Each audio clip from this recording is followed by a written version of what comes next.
Πριν ξεκινήσουμε, επιτρέψτε μου να σας ρωτήσω κάτι. Έχετε σταθεί ποτέ μπροστά στον τάφο του ανθρώπου που αγαπούσατε περισσότερο, για να ανακαλύψετε ότι δεν το γνωρίζατε καθόλου, εκείνη τη στιγμή που ο κόσμος σας καταρρέει, όχι επειδή πέθανε, αλλά λόγω της αλήθειας που άφησε πίσω του? Αυτό δεν είναι απλώς μια ιστορία. Είναι η ζωή μου. Και όλα άλλαξαν στην κηδεία του συζύγου μου. Αν έχετε ποτέ προδοθεί σιωπηλά, μείνετε μαζί μου. Εγγραφείτε στο κανάλι και πείτε μου στα σχόλια από ποιο μέρος του κόσμου παρακολουθείτε. Η μέρα της κηδείας του Γίλιαμ ήταν γκρίζα με έναν τρόπο που δεν έμοιαζε με καιρό. Έμοιαζε προσωπικό. Το είδος του ουρανού που σε πιέζει, σου θυμίζει πόσο μόνος είσαι, ακόμα και όταν είσαι περιτριγυρισμένος από ανθρώπους. Έφτασα στην εκκλησία νωρίς, πολύ νωρίς. Είχα περάσει ώρες επιλέγοντας την να φορέσω. Σκούρα, συντηρητικά, σεβαστά, ή χήρα. Αυτή ήμουν τώρα. Για 27 χρόνια, ήμουν η σύζυγος του Γίλιαμ. Δεν ήταν μια λαμπερή ζωή. Χωρίς κλαμπ ή πολυτελή διαμερίσματα. Μόνο ήσυχες βραδιές, διακοπές μόνο οι δυο μας, μερικές διακοπές που και που. Δεν είχαμε παιδιά. Δεν μπορούσα. Και ο Γουίλιαμ δεν με πίεσε ποτέ γι' αυτό. Έλεγε ότι ήμουν αρκετή. Το έλεγε συχνά. Έλεγε επίσης ότι έπρεπε να ταξιδεύει για δουλειά. Για 6 μήνες κάθε χρόνο, δούλευε σε άλλη πολιτεία. Λογιστική και συμβουλευτική. Μου έλεγε ότι ήταν εταιρικές συμβάσεις. Μισούσε την τεχνολογία, απέφευγε τα τηλέφωνα, έλεγε ότι ήταν παλιωμοδίτης. Τον πίστευα. Όταν μπήκα μέσα στην εκκλησία, δεν περίμενα να δω άγνωστα πρόσωπα να γεμίζουν τα στασίδια. Υπέθεσα ότι ήταν από τη δουλειά του, φίλοι που δεν είχα συναντήσει ποτέ, αλλά κάτι δεν μου πήγαινε καλά. Οι άνθρωποι δεν με κοίταζαν με συμπάθεια. Με κοίταζαν σαν να μην ανήκα εκεί. Τότε την είδα, μια γυναίκα περίπου της ηλικίας μου, που στεκόταν άκαμπτη μπροστά, ντυμένη στα μαύρα όπως εγώ, αλλά με μια θλίψη που ήταν οργισμένη, όχι συντριπτική. Δίπλα της, 2 ενήλικες, ένας άντρας στα 30 του, μια γυναίκα όχι πολύ νεότερη. Με κοίταζαν σαν να ήμουν δηλητήριο, και δεν καταλάβαινα γιατί. Όχι μέχρι που τελείωσε η τελετή. Περπατούσα προς την έξοδο όταν άκουσα τη φωνή. Αιχμηρή ανδρική φωνή, αρκετά δυνατή για να στρέψει τα κεφάλια. Απίστευτο. Έχει το θράσος να εμφανιστεί εδώ. Πάγωσα, γύρισα.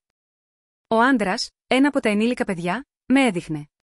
Η μητέρα του, η άλλη γυναίκα, τον άρπαξε από το χέρι, αλλά ήταν πολύ αργά. Τα λόγια έβγαιναν από το στόμα του. Κατέστρεψε στην οικογένειά μας. Δεν ήσουν παρά μια ερωμένη.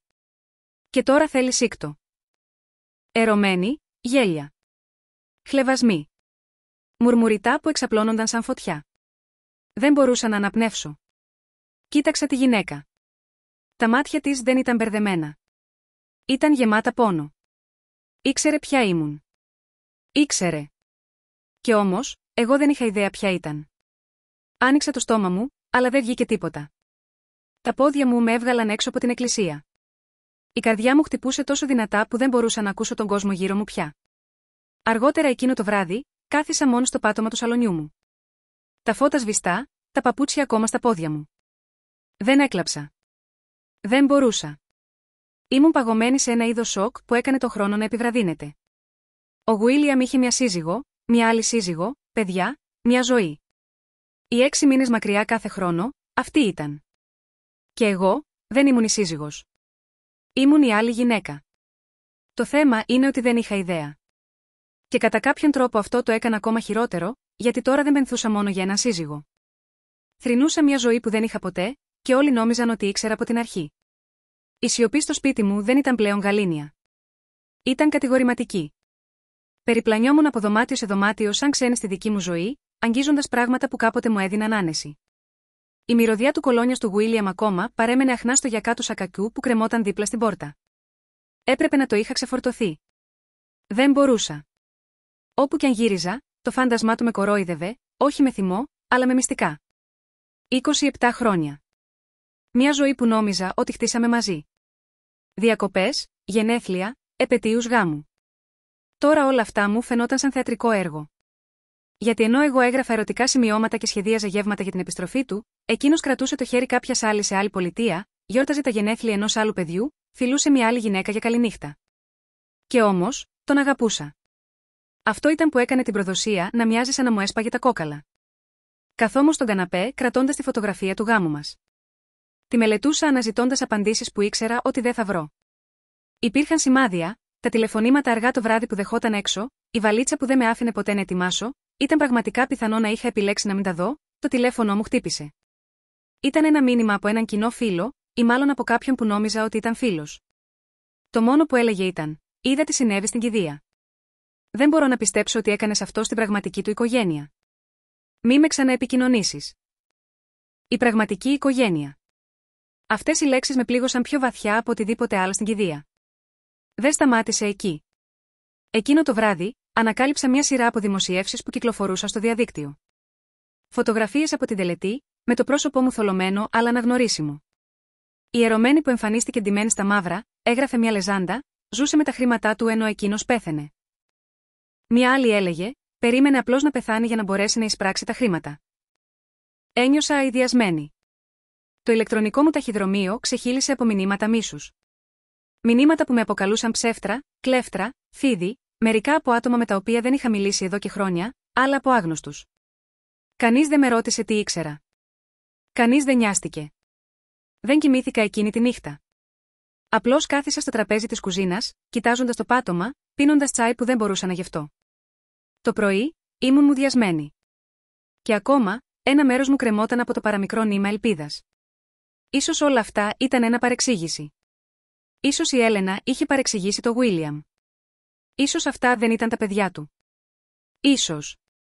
Αλλά όταν τελικά κοίταξα τα οικονομικά μας αρχεία, η αλήθεια επιβεβαιώθηκε. Υπήρχαν πτήσεις κάθε 6 μήνες, ακριβώς σύμφωνα με το πρόγραμμα. Τακτικές τραπεζικές μεταφορές, μια δεύτερη ασφάλεια υγείας, ενίκιο που πληρωνόταν για ένα σπίτι που δεν είχα δει ποτέ. Κάθε ψέμα υποστηριζόταν πλέον από έγγραφα. Ένιωθα σαν ηλίθια. Μια γυναίκα πάνω από 50, που την κορόιδευαν στο διαδίκτυο, χωρίς κανένα να την υπερασπιστεί, χωρίς δικά της παιδιά, χωρίς αδέλφια, χωρίς οικογένεια να στραφεί. Μόνο εγώ και το φάντασμα ενός άντρα που με είχε αγαπήσει σιωπηλά, ενώ χτίζοντας μια πιο θορυβώδη ζωή αλλού. Άρχισα να κλειδώνω τις πόρτες πιο συχνά, να τρομάζω με κάθε χτύπημα. Στο σούπερ μάρκετ, ένιωθα τα βλέμματα πάνω μου. Αν με παρακολουθούσαν πραγματικά ή όχι, δεν το ήξερα, αλλά η παράνοια είχε ριζώσει. Περπατούσα με το κεφάλι κάτω, σαν εγκληματίας. Μερικές φορές αναρωτιόμουν αν αυτό ήταν τιμωρία. Ήμουν τόσο απελπισμένη να πιστέψω στην αγάπη που άφησα να με τυφλώσει, ήταν η άνεση της ρουτίνας μας τόσο καταπραγητική που προτίμησα την άγνοια από την υποψία, ή ήμουν πραγματικά απλώς θύμα της διπλής ζωής ενός άντρα, δεν είχα τις απαντήσεις. Όχι ακόμα. Αλλά ήξερα ένα πράγμα. Η Μάργαρετ που χαμογελούσε μέσα από τον πόνο, που έμενε σιωπηλή για να είναι ευγενική, που εμπιστευόταν πολύ εύκολα. Αυτή η γυναίκα είχε θαυτεί μαζί με τον Βίλιαμ. Η γυναίκα που είχε μείνει πίσω. Ήταν έτοιμη να ανακαλύψει τι σήμαινε πραγματικά να ζεις μετά τα ψέματα κάποιου άλλου. Η μέρα της ανάγνωσης της διαθήκης μου φαινόταν σαν να έμπαινα σε μια αίθουσα δικαστηρίου όπου όλοι είχαν ήδη αποφασίσει ότι ήμουν ένοχοι. Παραλίγο να μην πάω. Περπατούσα στο σπίτι μου για μια ώρα, με τα κλειδιά στο χέρι και το παλτό μου κρεμασμένο στην πλάτη μιας καρέκλας. Σκεφτόμουν συνεχώς, ποιο το νόημα, όμικρο με τόνο τι κι αν άφησε ο Βίλιαμ, δεν είχε σημασία. Τίποτα δεν μπορούσε να αναιρέσει αυτό που είχε κάνει. Αλλά ένα μέρος μου είχε ανάγκη να το ακούσει. Είχα ανάγκη να μάθω αν τουλάχιστον με είχε αναγνωρίσει με κάποιον τρόπο. Χρειαζόμουν έναν λόγο, ένα κομμάτι κλεισίματος. Το γραφείο του δικηγόρου βρισκόταν στο κέντρο της πόλης, σε ένα κρύο τούβλινο κτίριο που μύριζε σκόνη και νομική ταινία. Έφτασα τελευταία. Η αίθουσα ήταν ήδη γεμάτη. Η Έλενα καθόταν με τα χέρια σταυρωμένα σφιχτά πάνω στο στήθος της, πλαισιωμένη από τα 2 ενήλικα παιδιά της. Τα παιδιά τους. Δεν είχα μάθει ακόμα τα ονόματά τους. Για μένα, ήταν ακόμα ο γιος που μου φώναζε και η κόρη που δεν με κοίταζε στα μάτια. Δεν με αναγνώρισαν όταν μπήκα. Κάθισα μόνη μου στην πίσω γωνία, κρατώντας την τσάντα μου σαν ασπίδα. Ο δικηγόρος, ένας ηλικιωμένος άντρας με καφέ κοστούμι και κουρασμένα μάτια, καθάρισε το λαιμό του και άρχισε. Μιλούσε απλά, χωρίς δραματικότητα. Η περιουσία του Williams ήταν σημαντική. Πολλαπλές ιδιοκτησίες, επενδυτικοί λογαριασμοί, συνταξιοδοτικά ταμεία, χαρτοφυλάκια μετοχών. Γνώριζα κάποια από αυτά, όχι την έκταση, αλλά ήξερα ότι ζούσαμε άνετα. Ο Williams ήταν πάντα φιδωλός, πάντα μιλούσε για αποταμίευση για το μέλλον. Απλά δεν ήξερα ότι το μέλλον θα έφερνε μια έκπληξη. Άρχισε να απαριθμεί τα περιουσιακά στοιχεία. Ένα σπίτι στο Νιου Τζέρσεϊ που άφησε στην Έλενα. Ένα μικρό καταπίστευμα για την κόρη, ένα άλλο για το γιο. Σκέφτηκα, εντάξει, αυτό είναι λογικό. Ήταν τα παιδιά του. Αλλά ετοιμάστηκα, περιμένοντας να εμφανιστεί το όνομά μου στη συνέχεια, και τότε εμφανίστηκε. Για όλα τα υπόλοιπα. Η Μάργαρετ Τέρνερ ορίζεται ως μοναδική δικαιούχος της υπόλοιπης περιουσίας, διάβασε ο δικηγόρος, συμπεριλαμβανομένων, μεταξύ άλλων, τον εξής: η συζυγική κατοικία στο Connecticut, όλοι οι συνταξιοδοτικοί λογαριασμοί, τα επενδυτικά χαρτοφυλάκια και οι προσωπικές αποταμιεύσεις. Με άμεση ισχύ, η αίθουσα έπεσε σε σιωπή. Δεν αναπνέω καν. Τότε το άκουσα, τον ήχο μιας καρέκλας που σύρθηκε στο δάπεδο και ένα αχ που μετατράπηκε σε ένα πνιγμένο «Τι». Ήταν ο γιος της Έλενας. Σηκώθηκε, με το πρόσωπο κόκκινο από οργή, δείχνοντας με το δάχτυλο σαν να τους είχα μόλις ληστέψει με όπλο. Ήξερε. Έπρεπε να το ήξερε. Δεν δίνεις τα πάντα σε κάποιον, εκτός αν είναι στο κόλπο. Ο δικηγόρος σήκωσε το χέρι του για να ηρεμήσει την αίθουσα, αλλά δεν είχε σημασία. Το χάος είχε ήδη ξεσπάσει. Νομίζεις ότι θα σε αφήσουμε να φύγεις με τα πάντα? Η κόρη μου έφτισε. Ήταν ο πατέρας μας. Εσύ ήσουν απλά η απόσπασή του. Ήθελα να φωνάξω. Δεν ζήτησα τίποτα από όλα αυτά, αλλά δεν μπορούσα καν να βρω τη φωνή μου. Τα μάγουλά μου έκαιγαν. Ο λαιμός μου ήταν σαν να είχε καταπιεί γυαλόχαρτο. Άνοιξα το στόμα μου, προσπάθησα να πω κάτι, οτιδήποτε. Αλλά τα μάτια της Έλενας κολλήθηκαν στα δικά μου πριν προλάβω να μιλήσω. Δεν φώναζε. Δεν έκλαιγε. Απλά φαινόταν κενή. Και αυτό πόνεσε περισσότερο από οτιδήποτε άλλο, γιατί εκείνη τη στιγμή είδα το δικό μου πρόσωπο να αντανακλάται στο δικό της. Και οι δύο είχαμε προδοθεί, αλλά για κάποιο λόγο εγώ ήμουν ακόμα αυτοί που παρουσιάζονταν ως η κλέφτρα. Στεκόμουν με τα πόδια να τρέμουν κάτω από μένα, το δωμάτιο έσφιζε από ένταση. Δεν ήξερα, ψιθύρισα. Ποτέ δεν ήξερα. Κανείς δεν απάντησε. Κανείς δεν με πίστεψε. Και έτσι έφυγα από εκείνο το γραφείο, έφυγα από τα συντρίμμια των δύο ζώων του Βίλιαμ, βγήκα σε έναν κόσμο που τώρα δεν ήμουν απλώς μια χήρα. Ήμουν η γυναίκα που έκλεψε τα πάντα. Η ξένη, η κακιά στην ιστορία κάποιου άλλου.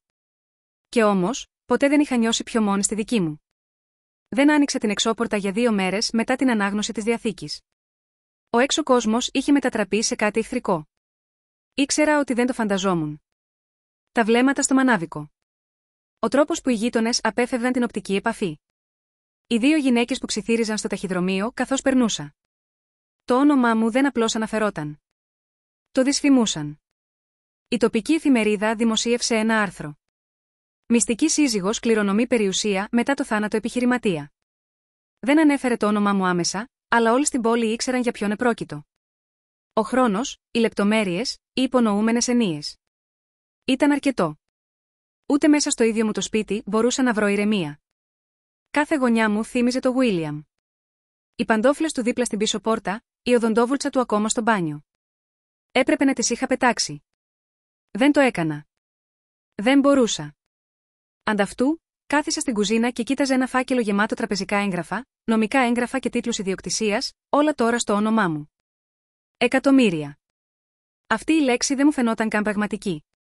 Όταν ήμασταν μαζί, ο Γουίλιαμ δεν ζούσε ποτέ πολυτελώς. Του άρεσαν τα απλά πράγματα. Έκοβε κουπόνια και παραπονιόταν για σπατάλες.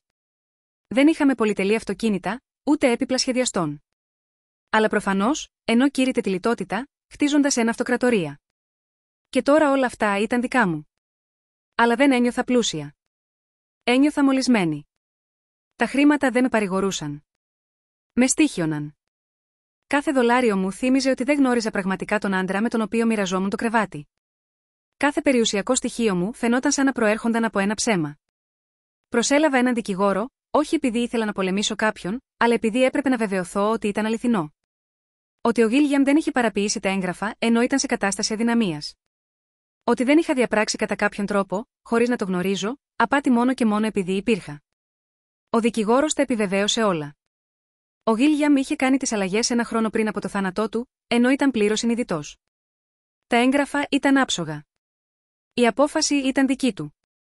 Αλλά γιατί να μου αφήσει τα πάντα, γνωρίζοντας ότι αυτό θα διέλυε την άλλη του οικογένεια, γνωρίζοντας ότι θα γινόμουν στόχος της οργής τους, δεν μπορούσα να το ρωτήσω τώρα. Αλλά η σιωπή που άφησε πίσω του φώναζε όλο και πιο δυνατά με κάθε μέρα που περνούσε. Αυτό που έκανε τα πράγματα χειρότερα ήταν η πίεση που δημιουργούνταν εκτός των νομικών πλαισίων. Ο γιος της Έλενας μου έστειλε email απευθείας, έξαλλος, εκτός εαυτού. Με αποκάλεσε απατεώνα, παράσιτο. Με κατηγόρησε ότι εκμεταλλεύτηκα έναν ετοιμοθάνατο άνθρωπο. Απείλησε να δημοσιοποιήσει τα πάντα, να με μηνύσει για κλοπή κληρονομιάς, ακόμη και υπενήχθηκε ότι οδήγησε το Γουίλιαμ στον τάφο με το άγχος. Η κόρη της Ελένα δεν ήταν πολύ καλύτερη. Δημοσίευε συνεχώς για μένα στα κοινωνικά μέσα, μερικές φορές αόριστα, μερικές φορές ρητά. Με αποκάλεσε τη γυναίκα που κρυβόταν σε κοινή θέα και εκμεταλλευόταν έναν διαλυμένο γάμο. Οι ακόλουθοι της πίστευαν κάθε λέξη. Άνθρωποι που δεν είχα συναντήσει ποτέ μου έστελναν προσωπικά μηνύματα λέγοντάς μου να επιστρέψω τα χρήματα, ότι δεν τα άξιζα, ότι έπρεπε να ντρέπομαι. Το χειρότερο ήταν ότι ένα μικρό μέρος μου ντρεπόταν. Δεν είχα κάνει τίποτα κακό, αλλά είχα υποφεληθεί από τα ψέματα κάποιου άλλου. Μια νύχτα, ανίκανε να κοιμηθώ, κάθισα στη βεράντα και παρακολουθούσα τον άνεμο να κουνάει τα δέντρα. Και το είπα δυνατά για πρώτη φορά. Δεν το θέλω αυτό. Το σπίτι, τα αυτοκίνητα, τα χρήματα, τις αγωγές, τη σιωπή. Δεν ήθελα τίποτα από όλα αυτά. Ήθελα πίσω τη ζωή μου. Την απλή ζωή, εκείνη στην οποία πίστευα ακόμα στον άντρα μου, εκείνη στην οποία ο κόσμος μου είχε νόημα. Αλλά αυτή η ζωή είχε πεθάνει. Και στη θέση της, έμεινα με τις τάχτες ενός άντρα που με αγαπούσε και με πρόδωσε, που επέλεξε να με προστατεύσει οικονομικά, αλλά όχι συναισθηματικά. Που έζησε δύο ζωές τόσο καθαρές που ακόμα και με το θάνατό του κατάφερε να τις καταστρέψει και τις δύο. Και τώρα ήμουν μόνη με τις συνέπειες. Μόνη και μισητή. Και κανένα ποσό χρημάτων στον κόσμο δεν μπορούσε να κάνει αυτό το βάρος να φαίνεται λιγότερο βαρύ. Δεν είχα σκοπό να επικοινωνήσω με την Έλενα. Όχι στην αρχή. Ένα μέρος μου ήλπιζε ότι θα επικοινωνούσε μαζί μου, για να φωνάξει, να ρωτήσει γιατί, να με κατηγορήσει κατά πρόσωπο αντιμέσω δικηγόρων και δημοσιεύσεων στο διαδίκτυο, αλλά δεν το έκανε. Έτσι, μετά από άλλη μια εβδομάδα σιωπής και ξυπνώντας με το στομάχι μου σε κόμπους, πήρα την απόφαση. Δεν ήταν θάρρος, ήταν απελπισία. Βρήκα ένα ουδέτερο σημείο, ένα μικρό καφέ στη μέση της διαδρομής μεταξύ των πόλεων μας, όπου κανείς δεν μας γνώριζε. Της έστειλα ένα μήνυμα, ευγενικό, προσεκτικό. Της είπα ότι δεν ήθελα αντιπαράθεση. Ήθελα απλώς να μιλήσουμε για το καλό και των δύο μας. Προς έκπληξή μου, απάντησε μέσα σε μια ώρα. Αύριο στις 10 ακριβώς. Μην αργήσεις. Εκείνη τη νύχτα δεν κοιμήθηκα σχεδόν καθόλου. Όταν έφτασα, ήταν ήδη καθισμένη. Χωρίς μακιγιάζ, με μαύρους κύκλους κάτω από τα μάτια. Τα χέρια της ήταν σφιγμένα μπροστά της, σαν να κρατιόταν με τη δύναμη της θέλησής της. Δίστασα για μια στιγμή πριν καθίσω. Δεν χαμογέλασε, δεν κούνησε το κεφάλι, απλά με κοίταξε με μια κουρασμένη ένταση που με έκανε να δυσκολεύομαι να αναπνεύσω. Άνοιξα το στόμα μου, αλλά εκείνη μίλησε πρώτη. Τον αγαπούσες? Η ερώτηση με χτύπησε σαν χαστούκι. Δεν περίμενα να είναι αυτά τα πρώτα της λόγια. Νόμιζα ότι θα με ρωτούσε πόσο καιρό το ήξερα. Γιατί δεν έφυγα, αλλά όχι, μόνο αυτό. Τον αγαπούσα, ναι, είπα απαλά. Τον αγαπούσα. Κούνησε το κεφάλι της μια φορά, σχεδόν ανεπαίσθητα, με σφιγμένα σαγόνια, τα μάτια της γέμισαν για μια στιγμή, και μετά ξαναβλέπει καθαρά. Μου είπε ότι ήσουν η κοπέλα του, είπε. Μια από τις πολλές πριν παντρευτούμε. Το ρώτησα μια φορά αν ξανασυνδέθηκατε ποτέ. Γέλασε και μου είπε να μην ανησυχώ. Ήπιε μια γουλιά από τον καφέ της, τα χέρια της έτρεμαν ελαφρώς.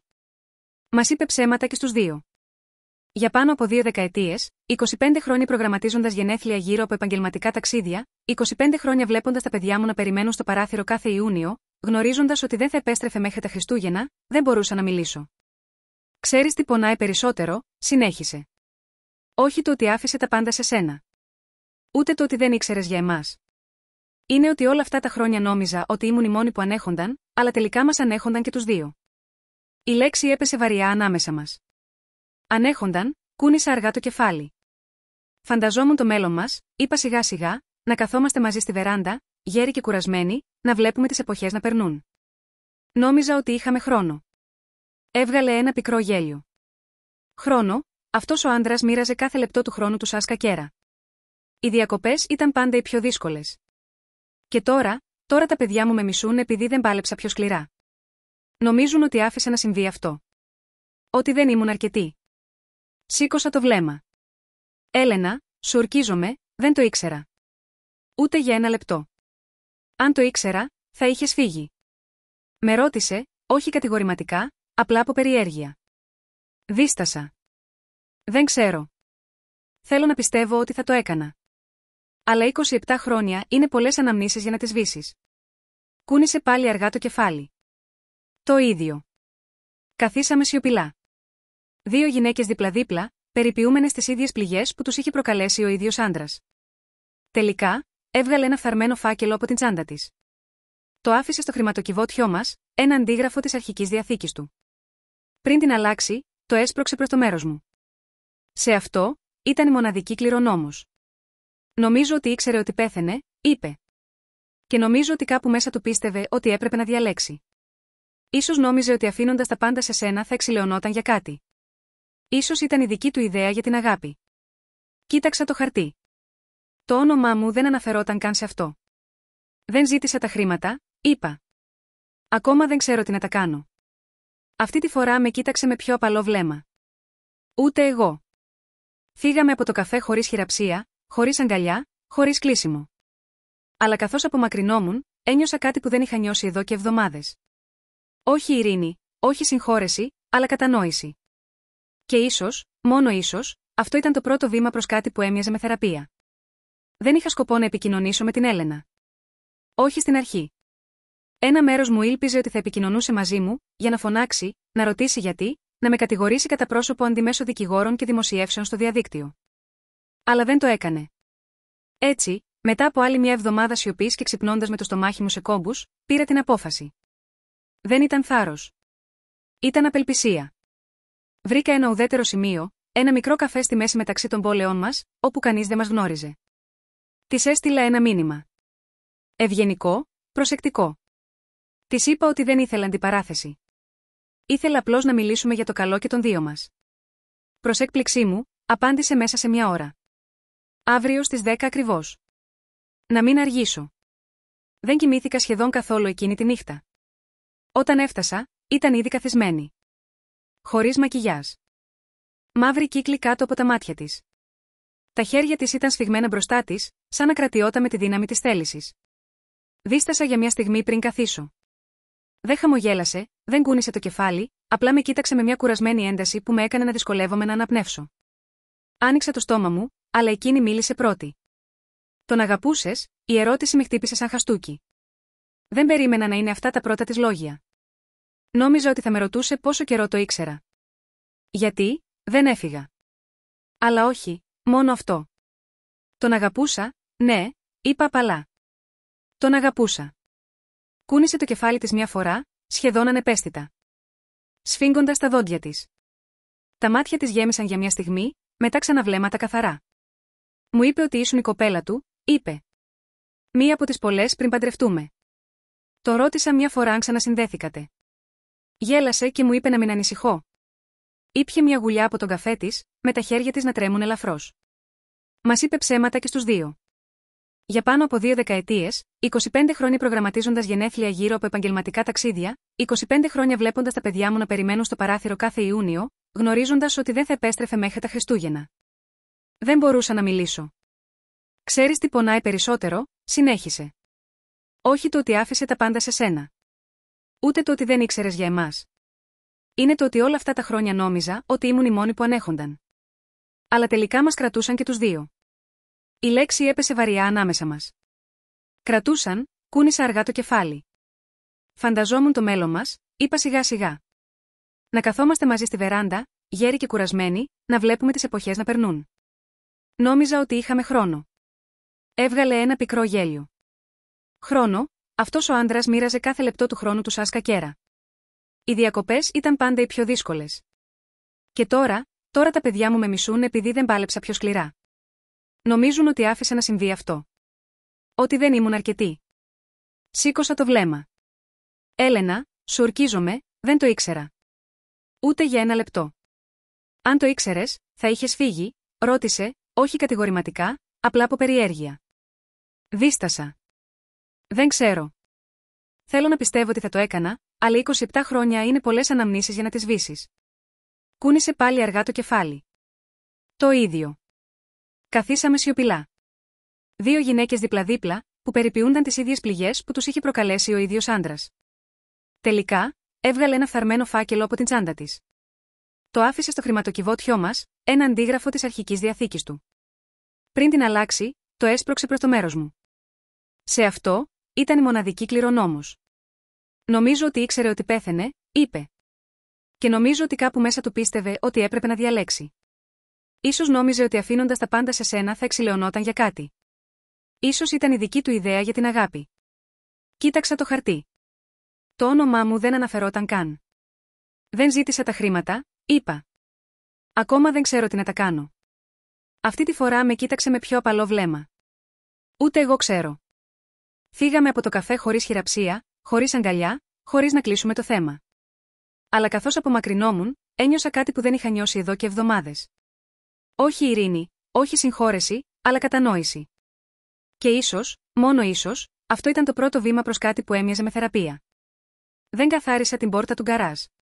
Για 3 μέρες, άφησα τα κόκκινα γράμματα αναστίγματα στο λευκό πάνελ, έντονα και οργισμένα. Ψεύτης, σαν ένα σημάδι στη ψυχή μου. Οι γείτονες περνούσαν πιο αργά από το συνηθισμένο. Ένας από αυτούς προσφέρθηκε να με βοηθήσει να το βάψω. Αρνήθηκα, γιατί ένα μέρος μου ένιωθε ότι το άξιζα και ένα άλλο μέρος ήθελε να το δει ο κόσμος.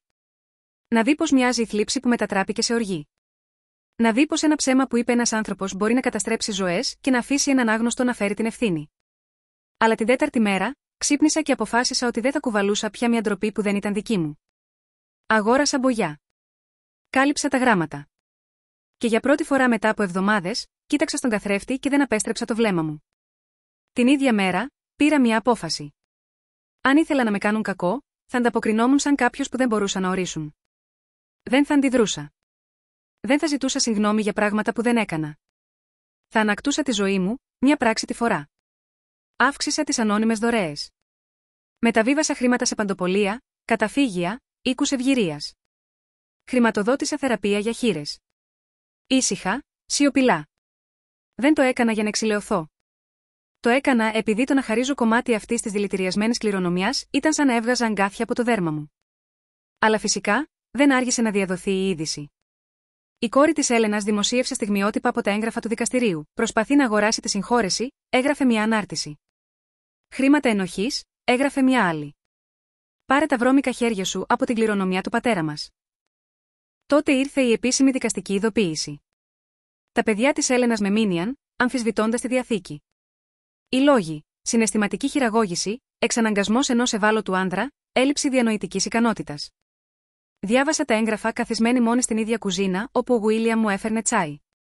Έλεγαν ότι το χειραγωγούσα ενώ πέθαινε, ότι τον πίεσα να αλλάξει τη διαθήκη του υπέρ μου, ότι τον απομόνωσα από αυτά σκόπιμα. Τίποτα από αυτά δεν ήταν αλήθεια. Αλλά η αλήθεια δεν είχε πια σημασία. Σημασία είχε η αντίληψη. Έδωσα τα έγγραφα στο δικηγόρο μου, ο οποίος με διαβεβαίωσε ότι η υπόθεση ήταν αδύναμη. Η πνευματική υγεία του Γουίλιαμ ήταν άθικτη τη στιγμή των αλλαγών. Υπήρχαν ιατρικά αρχεία, υπογραφές μαρτύρων, όλα είχαν επικυρωθεί. Παρόλα αυτά, δεν μπορούσα να κοιμηθώ, δεν μπορούσα να φάω. Σταμάτησα να ανοίγω τις κουρτίνες μέχρι που ένα πρωί βρήκα ένα φάκελο κολλημένο στην πόρτα μου. Χωρίς γραμματόσημο, χωρίς διεύθυνση αποστολέα. Μέσα υπήρχε μια φωτογραφία. Εγώ έξω από το ταχυδρομείο με μια λεζάντα γραμμένη με χοντρό μαρκαδόρο, πώς είναι τα ματωμένα χρήματα, μάγκη, την έριξα στο πάτωμα και πήγα κατευθείαν στον νεροχύτη, όπου έκανα εμετό μέχρι που έτρεμα. Δεν φοβόμουν για τη ζωή μου. Φοβόμουν να γίνω αυτό που έλεγαν ότι ήμουν. Τηλεφώνησα ξανά στο δικηγόρο μου. Θέλω να συμβιβαστώ, του είπα. Δεν χρειάζεται, μου απάντησε. Το ξέρω, αλλά θέλω. Το ίδιο απόγευμα, τηλεφώνησα στην Έλενα για δεύτερη φορά. Δεν φάνηκε έκπληκτη. Έχω δει τι κάνουν, μου είπε. Δεν ήξερα για τη φωτογραφία. Δεν θέλω να πολεμάω πια, της είπα. Θα μοιράσω την περιουσία. Όχι επειδή τους το χρωστάω, αλλά επειδή θέλω να είμαι ελεύθερη. Ακολούθησε σιωπή. Τότε, έλα να με βρεις αύριο. Συναντηθήκαμε στο ίδιο καφέ. Αυτή τη φορά φαινόταν διαφορετική, ακόμα κουρασμένη, αλλά πιο ζεστή, σαν κάτι μέσα της να είχε ηρεμήσει. Ζήτησε συγγνώμη για τα πράγματα που είχαν κάνει τα παιδιά της. Όχι μόνο για τη δίκη, αλλά και για την εκστρατεία μίσους, τις αναρτήσεις, τις φήμες. Είναι θυμωμένα, είπε. Δεν ξέρουν τι να κάνουν με αυτό. Το ξέρω, είπα. Ούτε εγώ ήξερα.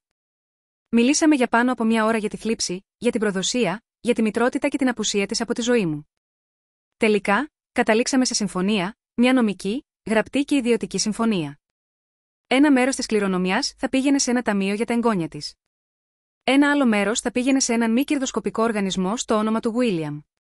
Με το υπόλοιπο, μπορούσα να κάνω μικρομετώνω τι ήθελα. Βγήκαμε μαζί από το καφέ αυτή τη φορά, ακόμα όχι φίλοι, αλλά όχι πια εχθροί. Όταν γύρισα σπίτι εκείνο το βράδυ, κοίταξα τους τοίχους του σαλονιού.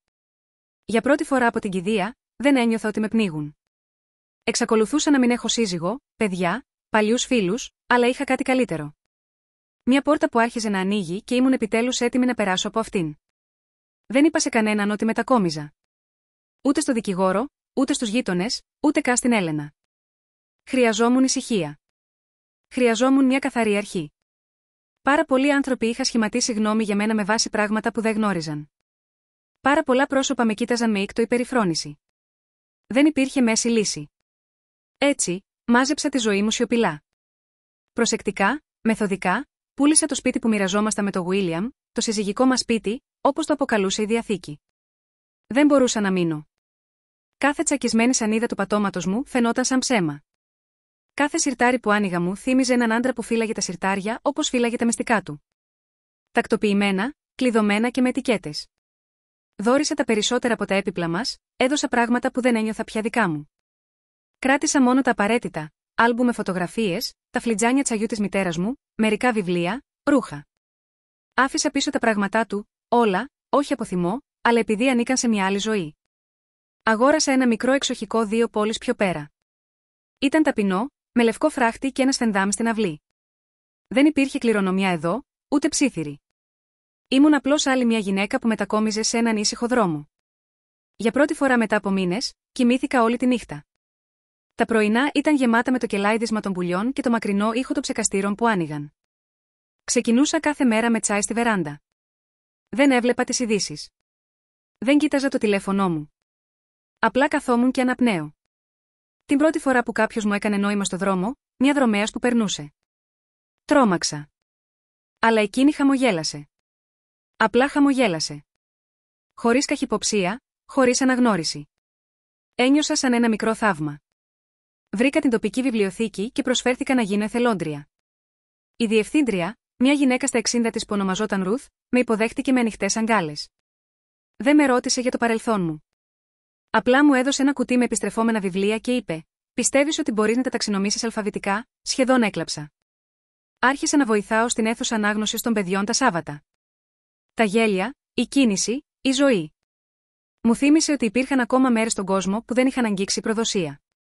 Υιοθέτησα ένα σκυλί, ένα μπάσταρδο από το τοπικό καταφύγιο, μεσαίου μεγέθους, χρυσόχρωμο με ένα πεσμένο αυτί. Το ονόμασα Τζουν, από το μήνα που όλα κατέρευσαν και το μήνα που επέλεξα να ξαναχτίσω τη ζωή μου. Με ακολουθούσε παντού, κοιμόταν δίπλα στο κρεβάτι μου, με κοίταζε με μάτια που δεν με κρίνανε. Με τον καιρό, η Έλενα επικοινώνησε μαζί μου. Είχε ακούσει για τη μετακόμιση και με ρώτησε αν ήμουν καλά. Της είπα ότι ήμουν. Τότε, ένα Σάββατο, ήρθε να με επισκεφτεί. Έφερε μπισκότα, όχι σπιτικά, αλλά από ένα φούρνο στην πόλη της που είπε ότι θα μου άρεσαν. Καθίσαμε στη βεράντα, με την Τζουν στα πόδια μας, και μιλήσαμε για ώρες, όχι για το Γίλιαμ, αλλά για βιβλία, για τα νέα, για την κυπουρική, για τη ζωή. Οι επισκέψεις της έγιναν μηνιαίες, και μετά πιο συχνές. Μία μέρα ήρθε με τα εγγόνια της. Στην αρχή ήταν ντροπαλά, αβέβαια, αλλά η Τζουν έκανα τα μαγικά της και μέχρι το τέλος του απογεύματος έπαιζα με το σκυλί μου στην αυλή μου και με φώναζα Miss Maggie. Δεν ήξερα πώς να το αισθανθώ. Δεν είχα ποτέ παιδιά. Ποτέ δεν σκέφτηκα ότι θα αποκτούσα αυτόν τον τίτλο, αλλά το να τον ακούω διστακτικά, ευγενικά, μου προκάλεσε κάτι που δεν είχα νιώσει εδώ και πολύ καιρό. Μια αίσθηση ότι ανήκω κάπου. Δεν προσπάθησα να αντικαταστήσω κανέναν. Δεν έδωσα συμβουλές. Απλά ήμουν εκεί, παρούσα, υπομονετική, και ίσως σε αυτή την ηρεμία. Άρχισαν να με βλέπουν ως κάτι άλλο από τη σκιά του παρελθόντος τους. Εξακολουθούσα να λαμβάνω αλληλογραφία από παλιά μέρη, εξακολουθούσα να βλέπω άρθρα να εμφανίζονται που και που. Οι άνθρωποι δεν ξεχνούν εύκολα τα σκάνδαλα. Αλλά στο νέο μου σπίτι, δεν ήμουν πλέον η γυναίκα που κληρονόμησε μια περιουσία μέσω προδοσίας. Ήμουν η γυναίκα που δούλευε στη βιβλιοθήκη, που υιοθέτησε ένα σκυλί από το καταφύγιο, που είχε μια γειτόνισσα ονόματι Ρουθ και μια βεράντα με ανεμοδάρματα. Και σε αυτή την ήσυχη, ήρεμη ζωή, άρχισα να νιώθω ξανά ολόκληρη. Όχι η ίδια γυναίκα που ήμουν πριν. Αυτή η γυναίκα είχε φύγει, αλλά είχε έρθει μια νέα, πιο δυνατή, που είχε επιβιώσει από τη φωτιά και είχε βγει από αυτή με χάρη. Ήταν Σάββατο όταν συνέβη. Μια δροσερή, ηλιόλουστη μέρα, από αυτές που όλα φαίνονται γαλήνια, που ακόμα και ο αέρας φαίνεται να συγχωρεί. Μόλις είχα γυρίσει από την αγορά, με την Τζου να τρέχει δίπλα μου, όταν πρόσεξα το φάκελο στο σκαλοπάτι της εισόδου. Χωρίς διεύθυνση αποστολέα, χωρίς χειρόγραφο, ακριβώς όπως και προηγούμενος. Παγώθηκα.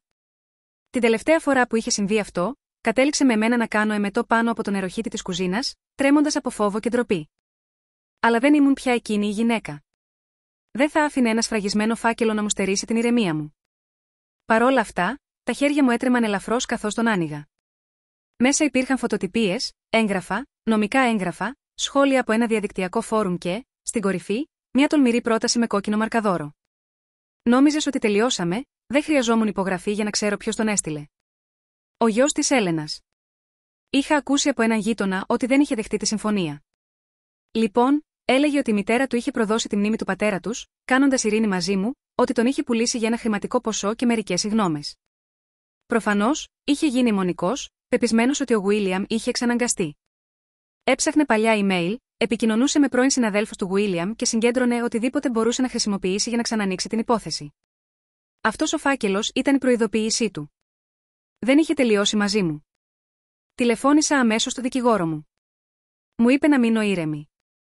Τίποτα στα έγγραφα δεν ήταν καινούριο ή αξιοποιήσιμο. Αλλά ακόμα και έτσι, τον ακούω ξανά αυτές τις λέξεις. Χειραγώγηση, απάτη, παράνομη επιρροή. Έφερε κάτι παλιό και ομό ξανά στο φως. Μέχρι τη Δευτέρα, οι τοπικές ειδήσεις είχαν αναλάβει τις φήμες για τις νέες κατηγορίες. Μόνο μία μικρή αναφορά. Αρκούσε. Έμεινα κλεισμένη στο σπίτι για μια εβδομάδα. Η ανησυχία επέστρεψε, τυλίγοντας τα δάχτυλά της γύρω από το λαιμό μου, όπως είχε κάνει τις πρώτες μέρες μετά την κηδεία. Η Τζουν δεν έφυγε ποτέ από το πλευρό μου. Τη νύχτα, καθόμουν στο κρεβάτι με το λάπτοπ μου κλειστό, προσπαθώντας να εμποδίσω τα χέρια μου να τρέμουν. Τότε τηλεφώνησε η Έλενα. Άκουσα τι κάνει, είπε. Λυπάμαι, έμεινα σιωπηλή. Είναι θυμωμένος, συνέχισε. Αλλά δεν είναι καλά, Μάγκη. Δεν βλέπει τα πράγματα καθαρά. Προσπαθεί να με καταστρέψει, είπα. Όχι, είπε με σιγουριά. Προσπαθεί να τιμωρήσει κάποιον επειδή δεν ξέρει τι να κάνουμε τον πόνο του, και δεν θα τον αφήσω να χρησιμοποιήσει εμένα ή το φάντασμα του Γουίλιαμ για να το κάνει αυτό. 2 μέρες αργότερα, εμφανίστηκε στην πόρτα μου. Είχε καλέσει η ίδια το γραφείο του Γενικού Εισαγγελέα και είχε υποβάλει μια δήλωση για να με υπερασπιστεί. Είχε καταθέσει επίσημα. Δεν είχε εξαναγκάσει τον Γουίλιαμ. Ήταν ξεκάθαρος, σε πλήρη διάβγεια, και πήρε τις αποφάσεις του από ενοχή, όχι από χειραγώγηση. Με στήριξε δημόσια και όταν ήρθε η ώρα για την ακρόαση για να εξεταστεί αν η υπόθεση μπορούσε να ξανανοιχτεί, κάθισε δίπλα μου στο δικαστήριο. Οι δικηγόροι μας μίλησαν. Ο δικαστής εξέτασε τα στοιχεία. Και σε λιγότερο από 30 λεπτά, όλα είχαν τελειώσει. Η υπόθεση απορρίφθηκε. Χωρίς βάσιμους λόγους, χωρίς νέες αποδείξεις, χωρίς να ξανανοιχτεί. Έξω από την αίθουσα του δικαστηρίου, στεκόμασταν μαζί ενώ οι δημοσιογράφοι φώναζαν ερωτήσεις. Εγώ δεν μίλησα. Η Έλενα μίλησε. Δεν είναι η κακιά, είπε. Είναι ένα ακόμα θύμα του ίδιου άντρα που μας εξαπάτησε όλους. Ο γιος μου χρειάζεται βοήθεια, όχι περισσότερο πόνο. Και η Μάργαρετ αξίζει να βρει την ηρεμία της. Μετά, έκλαψα στο αυτοκίνητο, όχι από ανακούφιση, αλλά επειδή κάποιος με πίστεψε δημόσια, με πάθος. Αργότερα εκείνη την εβδομάδα, συνάντησα την Έλενα στο πάρκο. Καθίσαμε κάτω από μια μεγάλη βελανιδιά και παρακολουθήσαμε την εγγονή της να παίζει στις κούνιες. Μου έδωσε ένα σάντουιτς και είπε: «Ξέρεις, κάποτε πίστευα ότι ήσουν η γυναίκα που μου έκλεψε τον άντρα». Δεν απάντησα. Χαμογέλασε απαλά, αλλά τώρα ξέρω ότι και οι δύο προσπαθούσαμε να επιβιώσουμε από την ίδια καταιγίδα από διαφορετικά παράθυρα. Καθίσαμε σιωπηλά για λίγο, απλά αναπνέοντας. Τότε συνειδητοποίησα κάτι. Αυτό δεν ήταν το τέλος του πόνου, αλλά ήταν το τέλος της καταδίωξης, το τέλος της προσπάθειας να αποδείξω ποια ήμουν και ποια δεν ήμουν σε ανθρώπους που είχαν ήδη αποφασίσει. Ας μιλάνε. Ας κάνουν εικασίες. Εγώ είχα την αλήθεια και είχα την ειρήνη. Και για πρώτη φορά από την κηδεία του Γουίλιαμ, είχε επιτέλους κάποιον να στέκεται δίπλα μου όταν το χρειαζόμουν περισσότερο. Το σπίτι που αγόρασα ήταν ήσυχο με έναν τρόπο που δεν σε έκανε να νιώθεις μοναξιά. Ένιωθα ότι το είχα κερδίσει. Το απαλό βουητό του ανέμου στα δέντρα, το περιστασιακό γάβγισμα της Τζουν στην πίσω αυλή, το τρίξιμο των παλιών σανίδων του δαπέδου κάτω από τα πόδια μου. Μετά από όλα αυτά, είχα μάθει να εκτιμώ την ησυχία. Άρχισα να χτίζω κάτι καινούριο. Τίποτα μεγαλοπρεπές, τίποτα που να αξίζει πρωτοσέλιδο, απλά ζωή. Πραγματική, ήσυχη, απλή ζωή. Ήσυχη. Έγινα μέλος μιας ομάδας κοινοτικής κυπουρικής, γράφτηκα σε εβδομαδιαία μαθήματα μαγειρικής στο κέντρο ηλικιωμένων. Έκανα εθελοντική εργασία στη βιβλιοθήκη τις Δευτέρες και τις Παρασκευές, διαβάζοντας σε παιδιά των οποίων οι γονείς ήταν πολύ απασχολημένοι ή πολύ κουρασμένοι. Κανείς δεν με ρωτούσε για το παρελθόν μου. Κανείς δεν με αναγνώριζε ως εκείνη τη γυναίκα. Εδώ. Ήμουν απλά η Μάργαρετ, η δεσποινής μάγκη για μερικούς, και μου άρεσε έτσι. Ακόμα λάμβανα περιστασιακά γράμματα, ελαφρώς καλυμμένα μηνύματα από παλιούς γνωστούς, πρώην γείτονες, μερικές φορές ακόμα και δημοσιογράφους που προσπαθούσαν να ξαναεπισκεφθούν την ιστορία. Τα πέταξα όλα. Δεν άξιζαν χώρο στη ζωή που χτίζα. Μια φορά η Έλενα ήρθε για ένα Σαββατοκύριακο και έφερε μια πίτα και ένα άλμπου με φωτογραφίες. Κοιτάξαμε φωτογραφίες του Γουίλιαμ, όχι αυτές που ήξερα εγώ, αλλά αυτές που ήξερε εκείνη. Πάρτι γενεθλίων, σχολικές παραστάσεις, ένας άντρας με κοστούμι Halloween με τα παιδιά του. Περίμενα να νιώσω πόνο, αλλά κυρίως ένιωσα απόσταση. Με ρώτησε αν ήθελα να κρατήσω μερικές φωτογραφίες. Πήρα μόνο μία αυθόρμητη φωτογραφία του Γουίλιαμ να γελάει με ένα μωρό κοριτσάκι στους ώμους του, την κόρη του, την ίδια κόρη που κάποτε με αποκάλεσε κλέφτρα. Την έβαλα σε κορνίζα, την έβαλα στο πίσω διάδρομο, όχι ως μνημείο για αυτόν, αλλά ως υπενθύμηση της αλήθειας, του βάρους της εξαπάτησης, του τι κόστισε σε όλους. Η σχέση της Έλενας με τα παιδιά της παρέμεινε τεταμένη. Ο γιος της είχε μετακομίσει. Η κόρη της κρατούσε τις αποστάσεις, αλλά σιγά σιγά έγιναν μικρά βήματα, ένα τηλεφώνημα εδώ, ένα κοινό γεύμα εκεί. Ποτέ δεν ρώτησα. Δεν ήταν δική μου δουλειά. Αλλά έβλεπα την προσπάθεια στα μάτια της Ελένας, της μητέρας που προσπαθούσε να ξαναχτίσει μια γέφυρα από τις τάχτες. Και μια μέρα τα έφερε μαζί της. Ήταν φθινόπορο. Ο αέρας ήταν δροσερός, τα φύλλα στροβιλίζονταν σαν χρυσά κομφετί. Είχα στρώσει το τραπέζι έξω. Ένα απλό γεύμα, ψητά λαχανικά, ψητό κοτόπουλο, φρέσκο ψωμί. Η Ελένα έφτασε με την κόρη της και τα δύο μικρά παιδιά. Την ίδια εγγονή που είχα δει στο πάρκο και ένα αγόρι, μικρότερο, που κρατούσε το χέρι της μητέρας του. Ήμουν νευρική. Το ίδιο και εκείνη. Αλλά τα παιδιά είναι αστεία. Δεν κουβαλούν τα βάρη των ενηλίκων. Το κοριτσάκι έτρεξε αμέσως στην Τζουν. Το αγόρι την ακολούθησε. Η κόρη της Ελένας, η κόρη, στάθηκε αρχικά άκαμπτη. Μετά από μια αμήχανη σιωπή, με κοίταξε στα μάτια και είπε: «Στη βιβλιοθήκη σε φωνάζουν Μις Μάγκη». Έγνεψα. «Σε συμπαθούν», πρόσθεσε. Η φωνή της ήταν μετρημένη, ελεγχόμενη. «Είναι καλά παιδιά», είπα. Δεν μιλήσαμε για το Γουίλιαμ, ούτε για χρήματα, ούτε για δικαστικές υποθέσεις. Μιλήσαμε για τα σχολικά γεύματα, για τον καιρό, για σκύλους, βιβλία και συνταγές. Τίποτα σημαντικό, αλλά ήταν αρκετό. Αφού έφυγαν, κάθισα μόνη μου στη βεράντα τυλιγμένη σε μια κουβέρτα, με ένα φλιτζάνι τσάι στο χέρι. Το σπίτι ήταν ήσυχο, αλλά όχι άδειο. Κοίταξα γύρω μου το σπίτι που είχα δημιουργήσει, τα ράφια γεμάτα με δωρεές βιβλίων, τον κήπο που είχα αρχίσει να φυτεύω, το χαλί που η Τζουν είχε ορίσει ως θρόνο της, τα γέλια που είχαν γεμίσει για λίγο τον αέρα εκείνο το απόγευμα. Δεν αντικατέστησε το παρελθόν. Δεν έσβησε την προδοσία, αλλά μου έδωσε κάτι άλλο, μια αρχή. Και για πρώτη φορά, άφησα τον εαυτό μου να σκεφτεί, ίσως δεν επιβιώνω πια. Ίσως, μόνο ίσως, αρχίζω να ζω. Η πρόσκληση ήρθε σε μια απλή κάρτα, λευκή με χρυσή διακόσμηση. Το γραφικό χαρακτήρα της Έλενας, τακτοποιημένο και προσεκτικό. Παραμονή Χριστουγέννων, δείπνο, φέρε την Τζουν. Χωρίς πίεση, αλλά θα χαρούμε να σε έχουμε μαζί μας. Την κοίταζα για ώρες, αβέβαιη αν πρέπει να κλάψω να χαμογελάσω. Πριν από ένα χρόνο, ήμουν η γυναίκα που είχε κλέψει την κληρονομιά του συζύγου της. Τώρα με προσκαλούσαν στο τραπέζι της οικογένειάς της. Δεν ένιωθα ότι ήταν μια νίκη. Ένιωθα ευάλωτη. Παρόλα αυτά, πήγα.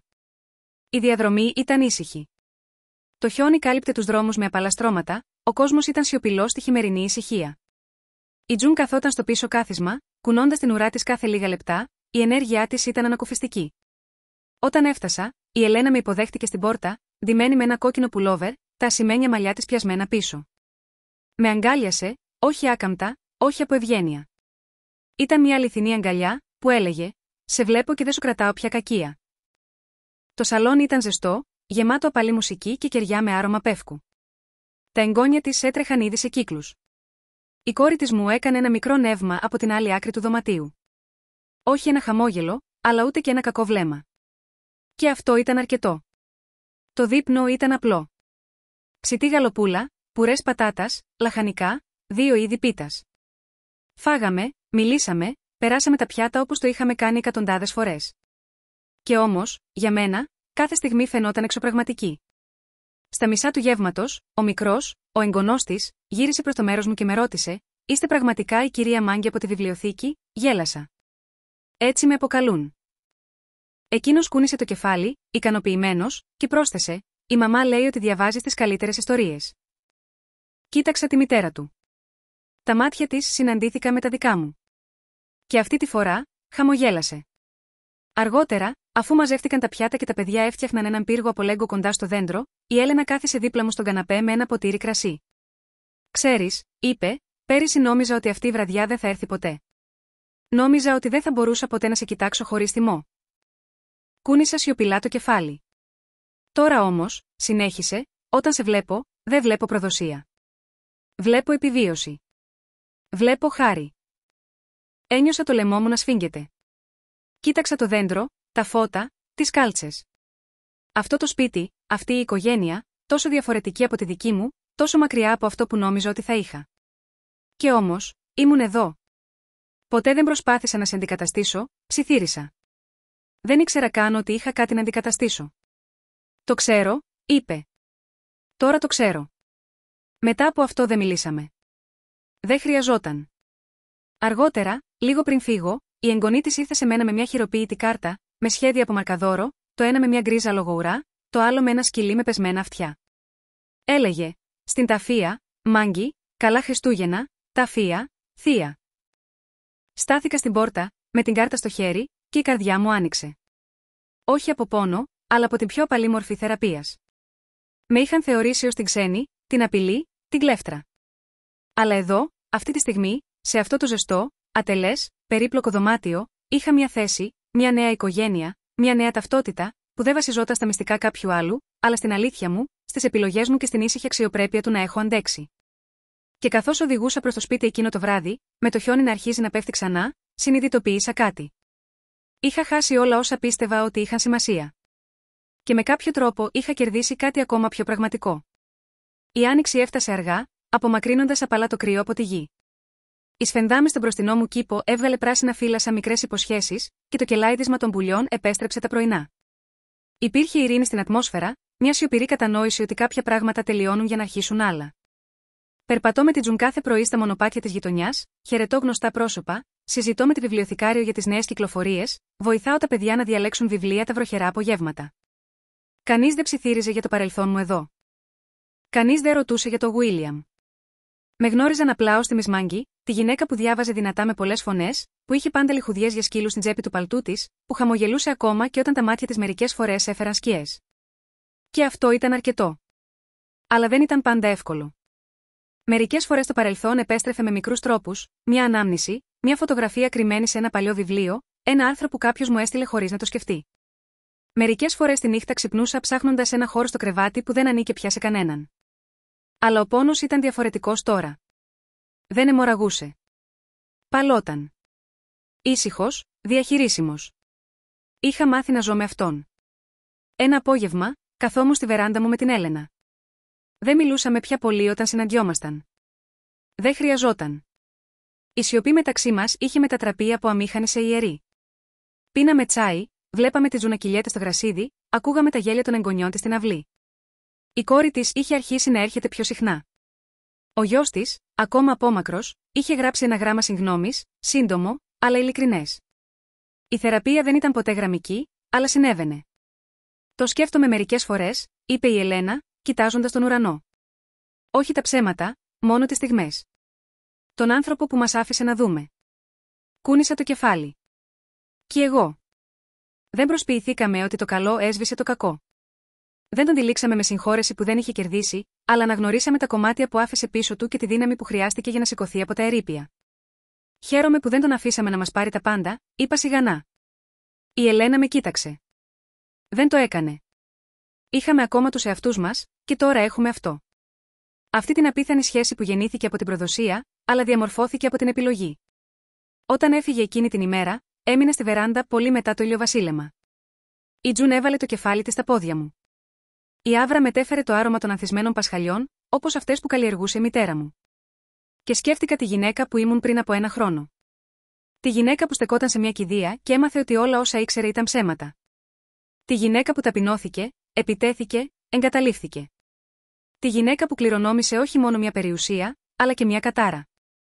Είχα θάψει εκείνη τη γυναίκα, όχι με μίσος, αλλά με σεβασμό. Επειδή επέζησε. Και στη θέση της, είχα γίνει κάποια πιο δυνατή, κάποια που δεν χρειαζόταν να φωνάζει για να την ακούσουν, κάποια που δεν χρειαζόταν να αποδείξει τίποτα σε κανέναν, κάποια που πήρε μια σπασμένη ζωή και τη αναχτίσε, ένα ήσυχο, σταθερό τούβλο τη φορά. Δεν είχα απλώς βρει την ηρεμία. Την είχα διεκδικήσει με τους δικούς μου όρους. Όχι με εκδίκηση, αλλά επιβιώνοντας από την καταιγίδα. Αντέχοντας τα ψιθυρίσματα, επιλέγοντας να περπατήσω στην αλήθεια όταν κάθε ψέμα με παρακαλούσε να καταρρεύσω. Στάθηκα, τεντώθηκα και παρακολούθησα το τελευταίο φως να εξαφανίζεται πίσω από τα δέντρα.